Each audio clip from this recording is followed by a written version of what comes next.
Indo British advanced pain clinic నొప్పి మాయం surgery దూరం ఫర్ అపాయింట్మెంట్స్ 9155515563.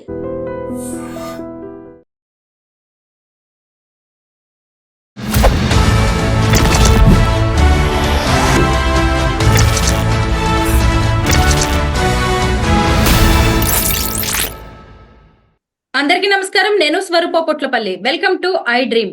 మంచు ఫ్యామిలీ ఆస్తుల వివాదంలో మరో బిగ్ ట్విస్ట్ చోటు చేసుకుంది. మోహన్ బాబు మంచు మనోజ్ కి జలకిచ్చారు. జల్పల్లిలోని తన ఫామ్ హౌస్ లో కొందరు అక్రమంగా నివాసం ఉంటున్నారని, అది తన స్వార్జితమని, సీనియర్ సిటిజన్ యాక్ట్ ప్రకారం అందులో ఉన్నవారిని ఖాళీ చేయించాలని మోహన్ బాబు రంగారెడ్డి జిల్లా కలెక్టర్ కు ఫిర్యాదు చేశారు. వెంటనే స్పందించిన కలెక్టర్ మంచు మనోజ్ కి నోటీసులు జారీ చేశారు. ప్రస్తుతం నాతో పాటు సీనియర్ అడ్వకేట్ సాయి కృష్ణ ఆజాద్ గారు ఉన్నారు. ఆయనతో మాట్లాడి ఇక మీదట ఈ కేసు ఎలా ముందుకు వెళ్ళబోతుందో తెలుసుకుందాం. నమస్తే ఆజాద్ గారు. నమస్తే అమ్మా. చూసారు కదా, మోహన్ బాబు గారి కేసు ఏ రోజుకు ఆ రోజు కొత్త మలుపులు తిరుగుతూనే ఉంది. హైదరాబాద్ నుంచి ఈ కేసు మొన్న తిరుపతికి వెళ్ళింది, తిరుపతి నుంచి మళ్ళీ జల్పల్లికి వచ్చిందండి. ఇప్పుడు ఆయన రంగారెడ్డి జిల్లా కలెక్టర్ ని అప్రోచ్ అయ్యారు. అయితే ఇప్పుడు ఈ కేసులో ఈయన ఫిర్యాదు ప్రకారం ఖచ్చితంగా కలెక్టర్ ఆ ఇంటిని మనోజ్ నుంచి ఖాళీ చేయించాల్సిందేనా? అవునండి, మనం ఇప్పుడు కాదండి, ఎప్పుడైతే ఈ సంఘటన జరిగిందో అంటే గత 2 months నుంచి కూడా మనం ఫాలో అప్ అవ్వకుండా వస్తాం. నేను గుర్తుందా లేదు, స్టార్టింగ్ చేసిన ఫస్ట్ మనమే వీడియో చేసాం. మనం ఆ రోజే చెప్పాను. నేను ఆ రోజు చెప్పా, ఈ రోజు కూడా చెప్తున్నా. చాలా మంది రకరకాలుగా కామెంట్లు చేస్తుంటారు. అదేంటండి, కడుపున పుట్టిన కొడుకు ఇవరా, పిల్లలకి అంటాం ఎందుకు, పెళ్లి చేసుకుంటాం ఎందుకు, ఇవన్నీ ఏదో చెప్తుంటారు. కామన్ మ్యాన్ కి ఒకటే నేను చెప్తున్నా, భారతదేశంలో సెల్ఫ్ ఎక్వైర్ ప్రాపర్టీ అంటే ఏ వ్యక్తి అయినా సరే, ఒక హిందూ పురుషుడు గాని స్త్రీ గాని, తనకు తాను సంపాదించిన ఆస్తిలో ఎవరికి హక్కు ఉండదు. నేను ఆ రోజు చెప్పా, ఈ రోజు చెప్పా. లా అనేది ఆ విధంగా ఉంది, మన వ్యక్తిగత అభిప్రాయం కాదు. అలాగే ఈ మధ్య కాలంలో సీనియర్ సిటిజన్ యాక్ట్ ప్రకారంగా కొత్తగా వచ్చిన చట్టం ఏదైతే ఉందో, దాని ప్రకారంగా ఎవరైనా సరే పేరెంట్స్ కి సంబంధించి వారిని ఇబ్బంది పెట్టినా, అలాగే పేరెంట్స్ కి సంబంధించి ఆ యొక్క అంటే కుమారులు కానీ కుమార్తెలు కానీ, ఇక్కడ ఇద్దరు వస్తారు, ఎవరైనా సరే వారిని ఇబ్బంది పెట్టినట్లయితే సంబంధిత కలెక్టర్ వారికి రైట్ ఉంటుంది. అంటే ముఖ్యంగా ఆర్డీఓ వారికి ఉంటుంది, తర్వాత కలెక్టర్ వారికి రైట్ ఉంటుంది.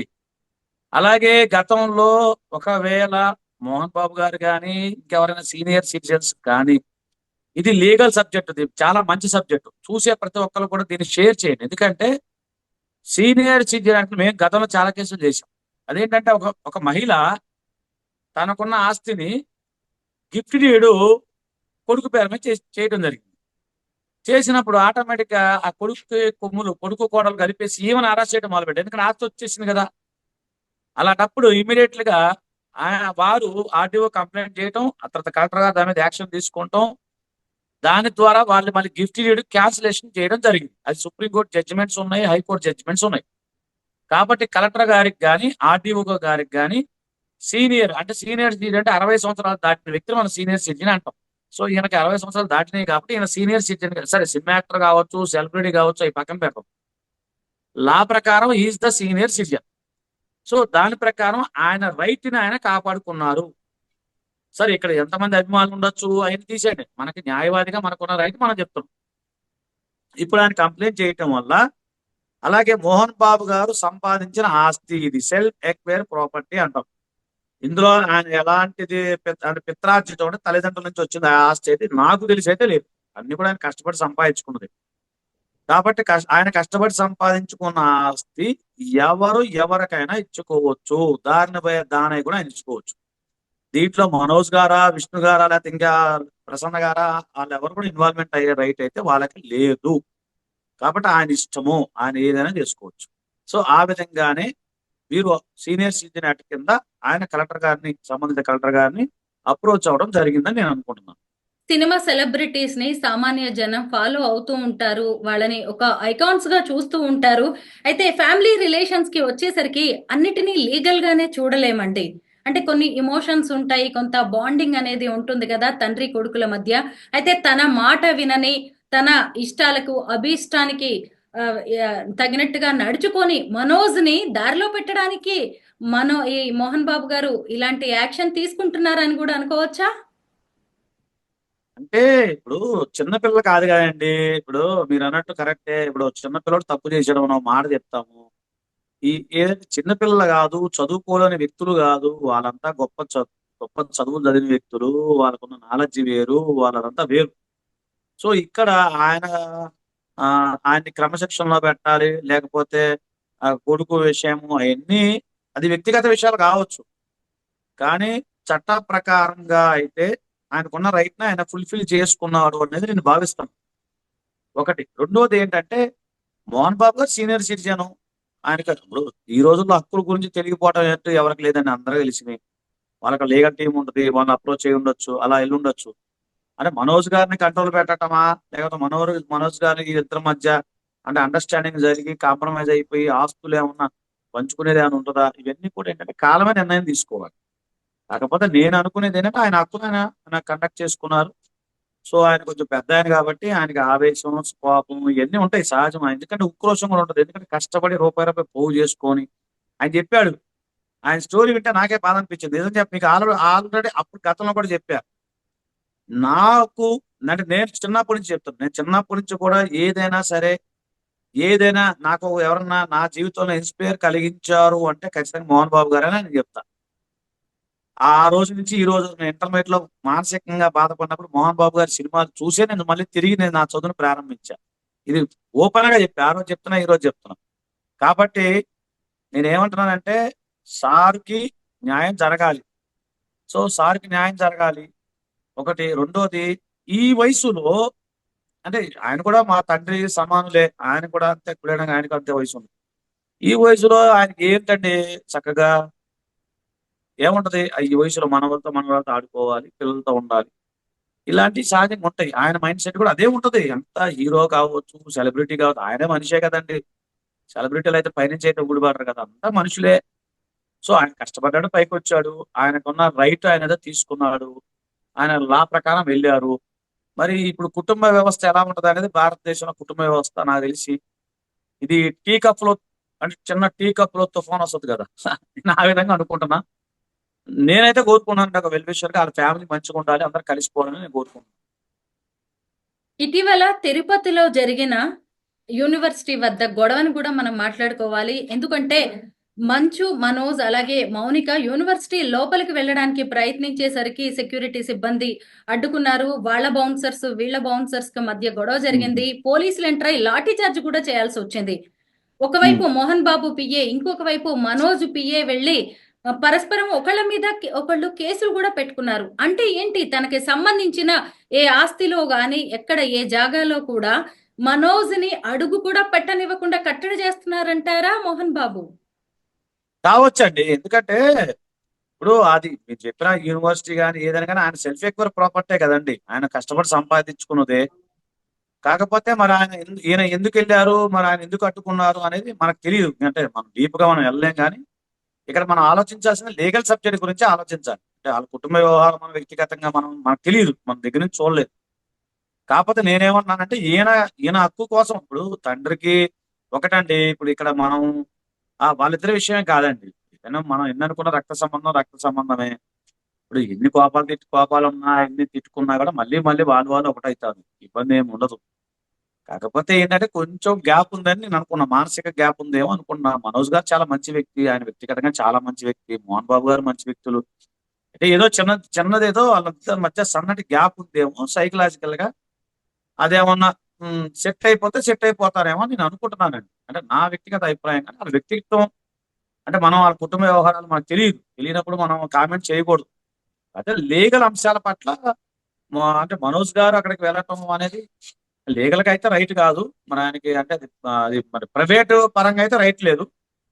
యూనివర్సిటీ అది పబ్లిక్ కాబట్టి పబ్లిక్ గా ఆయన వెళ్ళే రైట్ అయితే ఆయనకు ఉంటది. ఇప్పుడు మా యూనివర్సిటీలో మరి ఇప్పుడు ఇక్కడ మాకు ఉస్మాన్ యూనివర్సిటీ ఉంది, అతని నేను వెళ్ళొచ్చు, వెర్షన్ నా రైట్. ఏంటంటే మోహన్ బాబు యూనివర్సిటీలో ఉన్న తన నానమ్మ అలాగే తాతగారి విగ్రహాలకు నివాళులు అర్పించడానికి తాము వెళ్లే ప్రయత్నం చేశామని, దాన్ని కూడా అడ్డుకున్నారని మనోజ్ ట్వీట్ చేయడం కూడా జరిగింది. మీడియా కూడా ఆయన వెల్లడించారు. దీని మీద ఏమంటారు? అంటే ఒక మనవడిగా ఆయన వెళ్లి నివాళులు అర్పించుకోవచ్చు కదా సాధారణంగా. ఉందండి. ఇప్పుడు అదేనండి. రైట్. అదే అంటున్నా. ఇప్పుడు ఆస్తి పరంగా ట్రెస్ పాస్ అవుతుంది. అంటే ఒక వ్యక్తి వేరే ఇప్పుడు మనం ఉన్నాం. ఇప్పుడు మీ స్టూడియో ఉంది. నేను చెప్పకుండా వస్తే మీరు నా మీద కేసు పెట్టచ్చు. ఎందుకు క్రిమినల్ ట్రెస్ పాస్ అవుతుంది. వితౌట్ పర్మిషన్ రాకూడదు. సో ఇక్కడ అంటే బయట వ్యక్తులకు మళ్ళీ ట్రెస్ పాస్ అట్రాక్ట్ కాదు. బయట వ్యక్తులు కాదు, వీళ్ళంతా ఒకటే కదా. కాబట్టి ఆయన ఆయన ఉద్దేశం ఏంటంటే వాళ్ళ నానమ్మకో లేకపోతే తాతయ్య గారికో ఏదో వెళ్ళి దండం పెట్టుకోవడం ఆయన ఉద్దేశం మంచిదే. కాకపోతే ఉద్దేశం మంచిదైనా కూడా వెళ్ళే విధానం తేడా ఉంటది కదా. అప్పుడు ఏం చేయాలి, ఆయన పోలీసు వాళ్ళకి కంప్లైంట్ చేసి పోలీసు వాళ్ళ ద్వారా వెళ్ళి మాట్లాడితే బాగుండేది. సో ఈయన డైరెక్ట్ గా అటాక్ చేసేసరికి ఆయన కొంచెం భయం వేసి కొంతమంది గతంలో జరిగింది కదా. జల్పల్లి సంబంధించిన ఘటన జరిగింది కాబట్టి సో ఇది కూడా అది అలా అనుకోని ఉండుండొచ్చు అండి వాళ్ళు. అంటే చెప్పే సైకలాజికల్ ఫీలింగ్ తప్ప ఏం లేదండి. నెక్స్ట్ ఏదైనా ఉంటే ఆటకాలు సెట్ చేసుకుంటారని నా ఉద్దేశం. నేను అనుకుంటున్నాను. మరోవైపు సెట్ అవ్వాలని మంచు కూడా మనోజ్ కోరుకున్నానండి దేవుడి దయ వల్ల. మరోవైపు మంచు మనోజ్ అలాగే విష్ణు మధ్య పచ్చగడ్డి వేస్తే బగ్గుమనేలాగా కనిపిస్తోందండి. ముఖ్యంగా ఏంటంటే వాళ్ళిద్దరి మధ్య ట్వీట్ వార్ కూడా జరుగుతోంది. కుక్క సింహం అంటూ డైలాగులు, సినిమా డైలాగులు అన్ని కూడా చెప్పుకొస్తూ ఉన్నారు. అసలు అన్నదమ్ముల మధ్య కూడా రోజు రోజుకి ఒక అగాధం అనేది పెరిగిపోతున్నట్టుగా కనిపిస్తోంది. మరి దీన్ని ఎలా చూడాలి మనం? ఒక కుటుంబ పరంగా దీన్ని పూడ్చే ప్రయత్నం ఏమన్నా జరుగుతుంది అంటారా? జరుగుతుందండి. ప్రతి కుటుంబంలో ఉంటుంది మేడం. ప్రతి కుటుంబంలో అన్నదమ్ముల మధ్య గొడవలు ఉంటాయి. అక్క చెల్లెల మధ్య గొడవలు ఉంటాయి. ఇగోండి అన్నీళ్ళు సమానంగా ఉన్నాయా మేడం? అన్నీళ్ళు సమానంగా ఉండవు. ఇప్పుడు సహజంగా భార్యాభర్త మధ్య గొడవలు అవుతూ ఉంటాయి. సహజం అవన్నీ. కాకపోతే ఏంటంటే ఈ సెలబ్రిటీస్ కాబట్టి కొంచెం వాళ్ళు మనం చూస్తా ఉన్నాము. ఇప్పుడు కామన్ మ్యాన్ గా అందరి కుటుంబాల్లో ఉంటాయి. సహజంగా మనకి అందరికీ అది అనుభవేనండి. ఇప్పుడు ఒక తల్లి కడుపున పుట్టిన అన్నదమ్ములు, అక్క చెల్లెళ్ళు ఏదో సందర్భంలో ఎక్కడో సాట గొడవలు పెట్టుకుంటారు. ఇప్పుడు మీకు అది శ్రీకృష్ణార్జున యుద్ధం ఉంది, రామాంజనేయ యుద్ధం ఉంది. వాళ్ళిద్దరు అంత క్లోజ్ ఉన్నా కూడా రాముడికి ఆంజనేయులు కూడా గొడవ అయింది. మరి శ్రీకృష్ణుడికి అర్జున కూడా గొడవ అయింది. ఆ సినిమా కూడా ఉంది కదా. సో సహజం అండి, గొడవ అనేది సహజం. సో ఇది అంటే ఎండింగ్ అవుతుందని నేను అనుకుంటున్నాను. ఎండింగ్ అయ్యే అవకాశాలు కనపడతాను. టైం పడుతుందండి, అంతే, ఏం లేదు, వేరేదేమి. ఈ సందర్భంగా మనం ఒక చట్టం గురించి మాట్లాడుకోవాలండి. 2007లో కేంద్ర ప్రభుత్వం తీసుకొచ్చిన తల్లిదండ్రులు వృద్ధుల సంరక్షణ పోషణ చట్టం. అవును. అయితే ఈ మధ్య మధ్యప్రదేశ్ కి సంబంధించిన ఓ తల్లిదండ్రుల కేసులో కూడా సుప్రీంకోర్టు కీలక తీర్పునిచ్చింది. తల్లిదండ్రులను పట్టించుకొని వాళ్ళ విషయంలో బాధ్యతారాహిత్యంగా వ్యవహరిస్తున్న పిల్లల్ని, ముఖ్యంగా వాళ్ళ ఆస్తి తీసుకొని పట్టించుకొని వాళ్ళది ఆస్తిని మళ్ళీ వెనక్కి తీసుకునేలాగా, ఆస్తి హక్కును రద్దు చేసేలాగా సుప్రీంకోర్టు తీర్పునిచ్చింది. అయితే ఇప్పుడు ఈ కేసులో కూడా మోహన్ బాబు గారు ఇలాగా పిల్లల విషయంలో ఈ చట్టాన్ని ప్రయోగించే అవకాశం ఉందంటారా? ఇప్పుడు ఇచ్చింది అది ఆయన మోహన్ బాబు గారు ఇచ్చిన కంప్లైంట్ మీరు చెప్పిన సీనియర్ సిటిజన్ యాక్ట్ అంటాం. ఎస్. అదే యాక్ట్. సో ఇందులో ఏంటంటే ఆస్తులేమి లాక్కోలేదు కదా, మనోజ్ గారికి ఏమైనా ఇవ్వలేదు. కాకపోతే నా ఆస్తులకి రక్షణ ఇవ్వకపోయినా కల్పించారు. ఆ ఆస్తుల్లో ఉంటున్నారు కాబట్టి ఆయనకి ఇష్టం లేకుండా, ముఖ్యంగా ఇప్పుడు అక్రమంగా అని కూడా అన్నారు. అక్రమంగా ఉంటున్నారు, అంటే వెళ్ళండి, అక్రమంగా ఉంటున్నారు, దాన్ని ఆయన బయటికి పంపించండి. తర్వాత నాకు రక్షణ కల్పించండి, నా ఆస్తులకు రక్షణ కల్పించండి, నా ప్రాణానికి రక్షణ కల్పించండి అని ఆ యాక్ట్ ఏదైతే ఉందో దాని ప్రకారం ఆయన కంప్లైంట్ ఇచ్చారు. ఇప్పుడు అదే దాని ప్రకారం మీరు చెప్పిన చట్టం ప్రకారం కంప్లైంట్ ఇచ్చారు. దానివల్ల ఇప్పుడు ఇదంతా జరుగుతుంది. నిజంగా 2007లో సెంట్రల్ గవర్నమెంట్ తీసుకొచ్చిన ఈ యాక్ట్ గురించి చాలా మందికి తెలియదండి. నిజానికి ఇది చాలా మంది పేరెంట్స్ కి ఒక మంచి ఊతం ఇచ్చేది, బలంగా నిలబడ్డానికి ధైర్యం ఇచ్చేది, వాళ్ళ ఆత్మాభిమానానికి ప్రతీక లాంటి చట్టం ఇది. అయితే ఇప్పుడు మోహన్ బాబు తీసుకున్న ఈ యాక్షన్ తో ఖచ్చితంగా ఇంకొంతమంది తల్లిదండ్రులు కూడా ఈ దారిలో వెళ్లే అవకాశం ఉంది కదా ధైర్యంగా. రేపు పిల్లలు ఎవరైనా పట్టించుకోకపోయినా గానీ, ఆస్తి తీసుకొని వదిలేసినా గానీ, చాలా మంది తల్లిదండ్రులు కూడా ఆయన బాటలు వేసినట్టే అని చెప్పుకోవచ్చు కూడా. ఒకటమ్మా నేను చెప్తాను మేడం, 2007లో ఇది చట్టం ఏదైతే వచ్చిందో దీని గురించి నా వీడియో, అంటే నేను చెప్పుకోవచ్చు లేదు, నా వీడియోలు చాలా ఉన్నాయి. సీనియర్ సిటిజన్ యాక్ట్ ఆధార్ అంటే మీకు వచ్చేస్తుంది. నేను చాలా మందికి అవేర్నెస్ కల్పించా, చాలా కేసులు మేము ఫైల్ చేసాం, హైకోర్టులో ఫైల్ చేశాము, చాలా చోట్ల ఫైల్ చేశాం. కాకపోతే ఏంటంటే సీనియర్ సిటిజన్స్ కి ఎందుకు తెలియదు అంటే వాళ్ళు ఎక్కువ సోషల్ మీడియాలో ఉండరు. వాళ్ళకి ఇంత సోషల్ మీడియా గురించి అవేర్నెస్ ఉండదు. 60 సంవత్సరాలైనా ఫోన్ చూసుకుని ఎక్కడ కూర్చుంటాడు.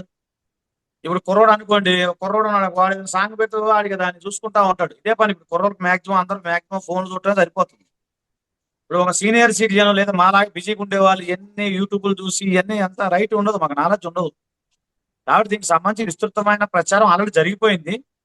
కాకపోతే ఇంప్లిమెంటేషన్ చేయాలన్న ధైర్యం తల్లిదండ్రులకు రాదండి. ఎందుకంటే ఎన్ననుకున్న రక్త సంబంధము, కడుపున ఉన్న పిల్లాడు, పేగు బంధము. కాబట్టి ఏ కళ్ళ తల్లిదండ్రులకు కూడా అంత డేర్ చేసి పిల్లల మీద ఇస్తారని నేను అనుకోను. ఇక తప్పదు, గొంతు మీదకి వచ్చిందంటే ఇవ్వాలి రూల్ ప్రకారం. కాబట్టి మోహన్ బాబు గారి వల్ల మంచి పని జరిగిందని నేను చెప్తాను. అది మంచి పని, మంచి ప్రచారం కూడా కదా. ఇప్పుడు అందరికి తెలిసిపోయింది కదా. ఇప్పుడు మనది అంటే నేను చెప్పచ్చు, ఇన్స్టాలో నాది ఒకటి మోహన్ బాబు గారి మీద ఒక వీడియో పెట్టాను. జస్ట్ ఇట్లా మోహన్ బాబు గారు రాస్తే వస్తుంది రాదా అని 1 minute వీడియో 3 లక్షల చిల్లర మంది చూశారు దాన్ని. అంటే ఆటోమేటిక్ గా దానికి సంబంధించి అది అంటే ప్రచారం జరుగుతుంది, చూస్తున్నారు జనాభా. ఇప్పుడు మీరు చెప్పింది కరెక్ట్. ఎప్పుడో పెట్టిన వీడియో ఇప్పుడు ట్రెండింగ్ అవుతుందంటే దీని మీద ప్రజలు రీసెర్చ్ చేస్తా ఉన్నారు, సెర్చ్ చేస్తా ఉన్నారు. కాబట్టి ఒక రకంగా మంచిదే. సీనియర్ సిటిజన్స్ అందరికి తెలియాలి, యాక్ట్ తెలియాలి, వాళ్ళకి రక్షణ ఉందని తెలియాలి. ఎందుకంటే ఒకటి మేడం, ఇంటికి పెద్ద తలకాయ ఉండాలంటారు. మరి మన ఊరు, మన ఇల్లు, మన ఊరు మంచిగా ఉండాలంటే కొంత పెద్ద తలకాయలు ఉండాలి. మనం గౌరవించాలి, వాళ్ళకి రెస్పెక్ట్ ఇవ్వాలి. ఎందుకంటే మీకు ఒక విషయం చెప్పాలి, 2047 నాటికి ఆంధ్రప్రదేశ్లో కానీ, తెలంగాణలో కానీ, మీకు తమిళనాడులో కానీ సీనియర్ సిటిజన్స్ 60% మంది పెరుగుతారు. ఇప్పుడు నేను 40 ఉన్నా 20 years పోతే నేను సీనియర్ సిటిజన్ అవుతా. దాదాపు 60% పెరుగుతున్నారు. ఇప్పుడు యూత్ మన దాంట్లో యూత్ లేదు, జనాభా లేరు, తగ్గిపోయారు, చాలా తగ్గిపోయారు. కాబట్టి ఏంటంటే ఇది ఆ రక్షణ చట్టం ఉపయోగపడుతుందని నేను భావిస్తున్నా. భవిష్యత్తులో అందరికీ ఈ చట్టం వల్ల ఉపయోగం ఉండాలని కూడా నేను కోరుకుంటున్నాను. ఫైనల్ గా అసలు మోహన్ బాబు గారి ఇష్టం లేకుండా, అంగీకారం లేకుండా, అనుమతి లేకుండా ఆయన ఆస్తిలో చిల్లి గవ్వ కూడా మనోజ్ కి వచ్చే అవకాశమే లేదు అంటారా? 100%. నేను అదే చెప్తాను. ఇది పాయింట్ నోట్ చేసుకోండి. ఇక్కడ మనం ఆలోచించాల్సిందంటే సెల్ఫ్ ఎక్వైరీ ప్రాపర్టీ, తనకు తాను కష్టపడి సంపాదించుకున్న ఆస్తి ప్రతిదీ కూడా ఎవరికి రైట్ రాదు. ఈవెన్ భార్యకు కూడా రాదు. భార్యకు రాదు, పిల్లలకి రాదు, మనవలకు రాదు, మనవరాలకు కూడా రాదు. చాలా మంది అదే చెప్పండి, మీరు చెప్పండి. తండ్రి ఆస్తి మీద ఏ మాత్రం ఆశలు పెట్టుకోకుండా ఇక తన పని ఏదో తను చేసుకుంటా, అంటే సినిమాలు తీసుకోవడమో లేదంటే ఏదైనా బిజినెస్ చేసుకోవడమో, ఇలా ఇంకేదో ఒకటి చేసుకుంటా ఆయన మళ్ళీ తన ఫ్యామిలీని, తన పిల్లల్ని పోషించుకోవడం తప్ప తండ్రి దగ్గర నుంచి ఏది రాదు అని మీరు నిక్కచ్చిగా చెప్పేస్తున్నారా? 100% చెప్తున్నా. ఆయననే ఇప్పుడు మోహన్ బాబు గారి కోసం చట్టం ఏర్పడలేదు కదండి, అది ఎప్పటి నుంచో ఉన్న లేదు, చట్టం. ఎందుకంటే మోహన్ బాబు గారి కేసుని మనం ఒక ఎగ్జాంపుల్ గా మాట్లాడుకొని మిగతా సమాజం, మిగతా తల్లిదండ్రులు అందరికి కూడా ఇది వర్తిస్తుందనే చెప్పుకుంటున్నాం మొదటి నుంచి కూడా. 100% మీరు చెప్పింది, మీ ప్రశ్నకి సమాధానం ఒకటే. అది మోహన్ బాబు గారిని ఎగ్జాంపుల్ మనం తీసుకుందాము. తండ్రి అని కాదండి, తండ్రి అని కాదు. ఒక హిందూ పురుషుడు గాని, స్త్రీ గాని తనకు తాను సంపాదించుకున్న ఆస్తిలో ఎవరికి చిల్లిగవ రాదు. అతను ఎప్పుడు వస్తుంది? అతను వీలునామా వ్రాసినప్పుడు, లేదంటే ఆయన వీలునామా వ్రాయకుండా మరణించినప్పుడు మాత్రమే వాళ్ళకి వస్తుంది. మీరు ప్రశ్న చాలా మంది అడుగుతారు నన్ను, ఏం సార్ మీరు అది మరి తాత సంపాదిస్తే మనడికి వస్తుంది కదా. వస్తుంది. ఎప్పుడు వస్తుంది? ఆయన వీలునామా రాయనప్పుడు ఆటోమేటిక్ వస్తుంది. రెండోది, తాత సంపాదించిన దగ్గర నుంచి 3 generation వేసుకోవాలి లెక్క. మోహన్ బాబు గారి నుంచి ఇంకో 2 generation వేసుకోవాలి. అలా లెక్క వేసుకోవాలి తప్ప ఫస్ట్ మనవడు, తర్వాత కొడుకు అలా ఉండదు. సో ఈ జనరేషన్ లెక్క వేసుకోవద్దు. మోహన్ బాబు గారి నుంచి 2 generation లెక్క. అక్కడి నుంచి మీకు పిత్రార్జితం అయితే తప్ప తాత ఆస్తి మనవడికి వస్తుంది అంటే అలా ఉండదు. ఎందుకంటే మోహన్ బాబు గారు సెల్ఫ్ ఎక్యూర్ ప్రాపర్టీ, అది ఆయన ఇష్టం. అది అక్కడి నుంచి స్టార్ట్ అయింది. అంటే ఆస్తి ఎక్కడి నుంచి స్టార్ట్ అయిందని లెక్క వస్తుంది అనమాట. అలా కాకుండా తాతగారు, మోహన్ బాబు గారు నాన్నగారు, తాతగారు అనుకోండి, ఆటోమేటిక్ ఇతనికి వస్తుంది రైట్. ఇప్పుడు మీకు విషయం చెప్తాను మేడం, ఈ సందర్భంగా మళ్ళీ ఇది కూడా గమనించండి. సుప్రీంకోర్టు వారు ఒక జడ్జిమెంట్ ఇచ్చారు. ఏమనంటే ఆడపిల్లలకు కూడా ఆస్తిలో హక్కు ఉంది. క్లియర్ కదా, మీరు అది నమ్ముతున్నారు కదా. సో అక్కడ గమనించండి, ఆడపిల్లకి ఆస్తిలో హక్కు రాదు. ఎలాగ రాదంటే సెల్ఫ్ ఎక్వైర్ ప్రాపర్టీ ఉంది. ఇప్పుడు మోహన్ బాబు గారు సెల్ఫ్ ఎక్వైర్ ప్రాపర్టీ ఏదైతే ఉందో దాంట్లో కూడా వాళ్ళ ఆడపిల్లలు ఎవరైతే ఉన్నారో ప్రసన్న గారికి రాదు, వాళ్ళ పిల్లలకి రాదు, వాళ్ళకి కూడా రాదు. సో అట్లా మీరు గమనించండి, ఆడపిల్లకి ఆస్తిలో హక్కు కూడా ఉండదు, మగ పిల్లవాడికి ఉండదు, ఆమెలకు ఉండదు, మనవడికి కూడా ఉండదు. అది మన చట్టం అండి. ఆ చేతిలో లాయర్కి నేను చెప్తున్నా, ఆ చట్ట ప్రకారమే మనకు ముందుకెళ్ళాలి. ఇది చాలా మంది ఏమంటే పెళ్లి చేసుకునేందుకు, పిల్లల గంటం ఎందుకు, ఇవన్నీ అంటే భారతదేశంలో ఏంటంటే మేజర్ అయిన వ్యక్తిని మేజర్ అనే వ్యక్తిని తల్లిదండ్రులు పోషించాల్సిన అవసరం లేదు. అది కూడా గమనించాలి. సరే, మనం సెంటిమెంట్ ప్రకారం ఏంటంటే మనవాడికి 20 సంవత్సరాలు వచ్చినా 30 ఏళ్ళు వచ్చినా తండ్రిగా మనం బరువు బాధ్యతలు మోస్తాం. విదేశాలు అట్లా ఉండదు. 18 ఇయర్స్ దాటితే బయట పంపించేస్తారు. మీరు అవునన్నా కాదన్నా మీరు అడగండి.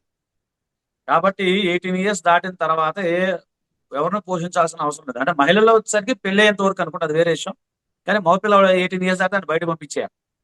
ఆ చట్టం చెప్తుంది. ఇక అంత మాత్రానికి పిల్లలకి అంటాం ఏంటంటే భారతీయ సమాజం కొంచెం సెంటిమెంట్లు ఉంటది కాబట్టి మనం ఏం చేయలేం దానికి.